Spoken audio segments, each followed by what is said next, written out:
చేసుకున్నావా? అవునన్నయ్య. నేను నీ కోసం ఒక మంచి సంబంధం చూశాను. నేను పెద్ద పెద్ద సంబంధాలు చూసానే. అబ్బా నువ్వు చూసి నేను చేసుకుంటే అన్నయ్య కోపం వస్తుంది. నువ్వు అన్నయ్య అన్న కోపం వచ్చింది. మర్యాద మాట్లాడు.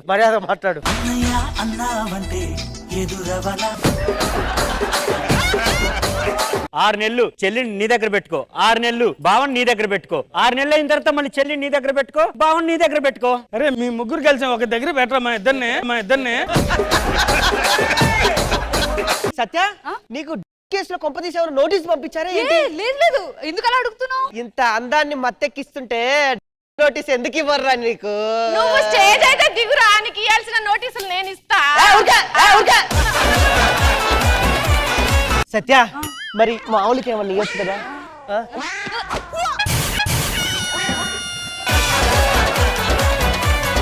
ఈరోజు దొంగతనం అదిరిపోయింది, మామూలుగా లేదు. నా చాలా తెచ్చినావు కదన్నా. ఎప్పటి నుంచో చెల్లిని బాగా చదివించాలి, అది స్టేట్ ఫస్ట్ ర్యాంక్ వస్తే హ్యాపీ ఫీల్ అవ్వాలనుకున్నా కదా. అదిగా డబ్బులు తెచ్చినట్టు సార్. ఇగోరా స్టేట్ ఫస్ట్ ర్యాంక్ సర్టిఫికెట్లు చెల్లిగిచ్చే.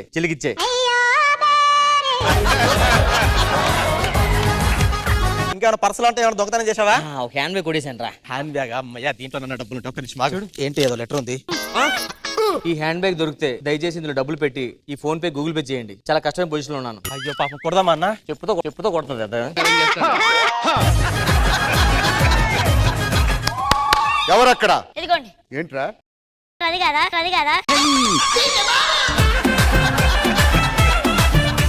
అమ్మ ఎప్పుడు వస్తుంది? జనవరి 20వ తారీఖు. ఏ అమ్మ? ఇంద్రజమ్మ. అమ్మని పిలవడం. మీరు అమ్మ అంటారు, ఆవిడ చూస్తే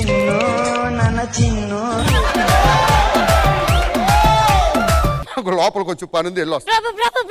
ప్రభు మనం దడదడలాడిద్దామా?